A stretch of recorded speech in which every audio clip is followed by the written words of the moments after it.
Hey there, in this video I'm going to show you how you can give the Google Tag Manager access in 1 minute. At first you have to come on the tagmanager.google.com. Then you need to open the container if you have an account in the Tag Manager. If you don't have account, you need to create an account from here. I have an account, so I click on my account. After open the Google Tag Manager, you need to click on admin from the top. I click on admin. After that, need to open user management from here.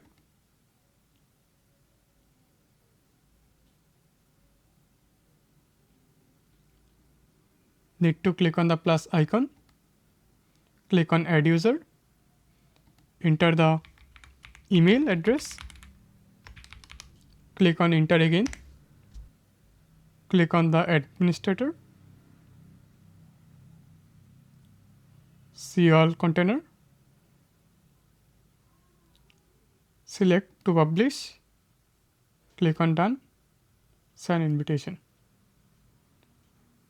Now the tracking expert will be get the Google Tag Manager access. This is very simple step. Following this step, you can give the Google Tag Manager access to anyone. Thanks for watching this video.